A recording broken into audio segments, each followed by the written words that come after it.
kenapa masih ada orang yang sukar ataupun tak boleh cakap Melayu?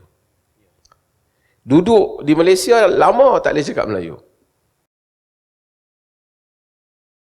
Pandangan Dr. Mazhar, dari segi asas dulu, adakah selama ini bahasa kita berada dalam dunia autokratik? Maknanya hanya satu pihak sahaja yang memperjuangkan bahasa Melayu.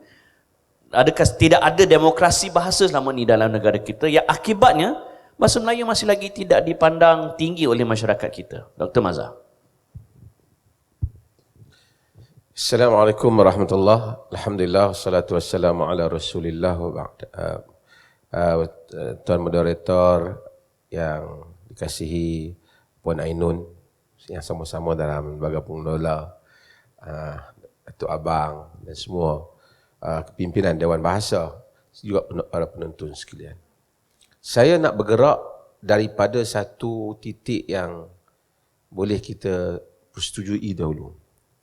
Bahawasanya dalam penciptaan manusia ini, Allah telah menjadikan manusia ini berbangsa-bangsa, berpuak-puak, dan mereka mempunyai bahasa mereka sendiri.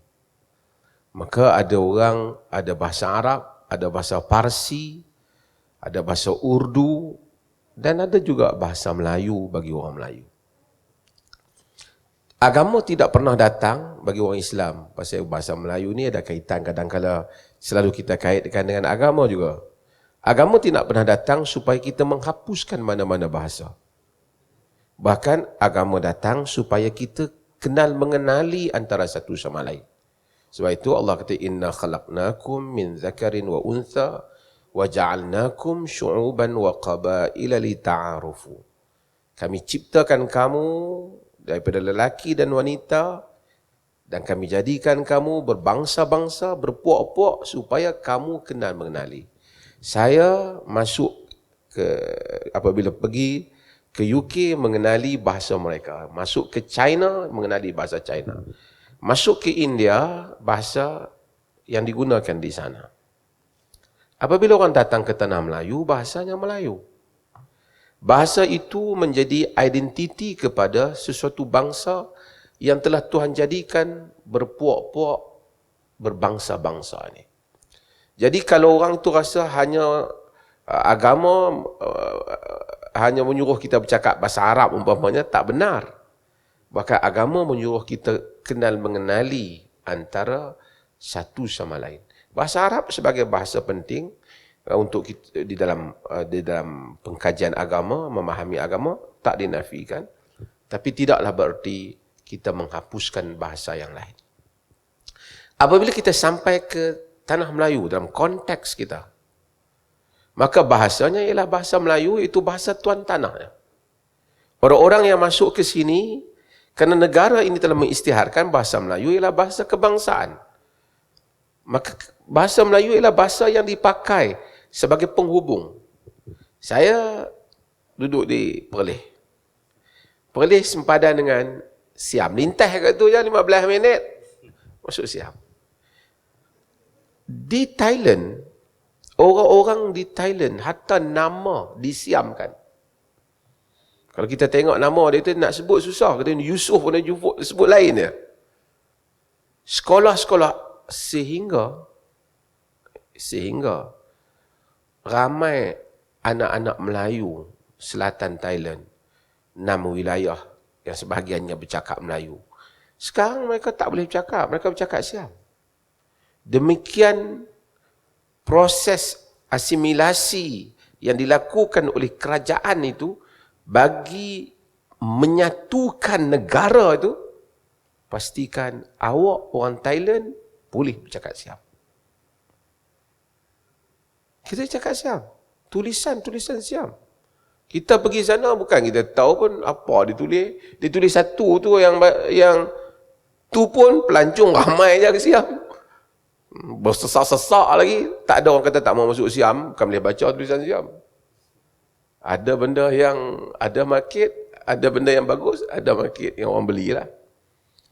Tapi saya nak ceritanya demikian sesebuah negara menyatukannya.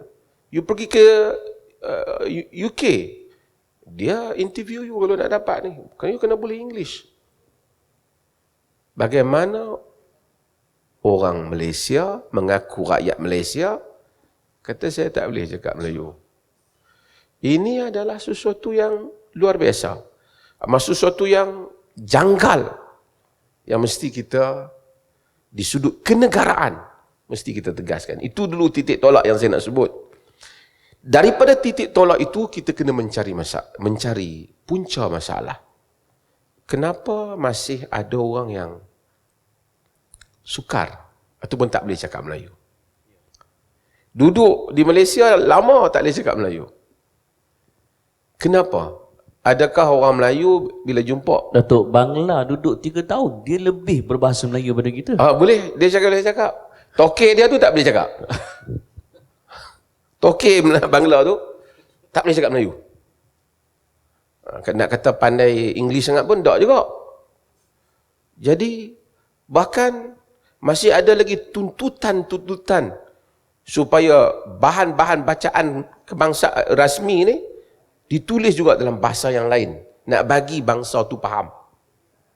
Sedangkan dia rakyat Malaysia. Sepatut dia berusaha untuk memahami bahasa kebangsaan, tetapi yang sebaliknya yang berlaku, dia memaksa negara untuk menggunakan bahasa dia, barulah negara boleh memahamkan dia. Termasuk dalam buku sejarah, buku apa yang cuba dijadikan dalam bahasa-bahasa yang lain. Ini dahulu saya ingat pada pusingan yang pertama. Kemudian mungkin kalau ada ruang nanti saya akan pergi apa pula masalah di pihak kita di dalam mengendalikan hal ini, terutama apabila kita kaitkan bahasa Melayu ini dengan agama. Maka kita memberikan kekangan-kekangan. Yang ni tak boleh disebut. Perkataan ni bangsa lain tak boleh sebut, agama lain tak boleh sebut. Yang ini agama lain tak boleh sebut. Jadi kita pula kekang dia. Dalam masa yang sama kata bahasa kebangsaan, tapi dia pula tak boleh nak guna. Nak semayang guna bahasa kebangsaan, tak boleh pada dia agama lain.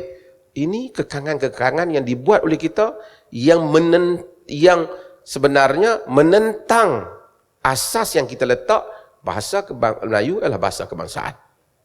Dan itu saya akan cakap pada sesi yang seterusnya. Sekaligus apa yang Dr. Mazhar sebut tentang kekangan tersebut melambangkan seolah-olah tidak ada demokrasi pada bahasa. Ada nilai autokratik. Ya, seolah-olah kita dalam satu sudut minta mereka pandai bahasa Melayu. Dalam masa yang sama kita beritahu you jangan cakap Melayu. Kalau you pergi tempat sekian-sekian, you pergi gereja jangan cakap Melayu. You masuk kuil jangan cakap Melayu. You pergi jangan. Yang ini memberi kekangan.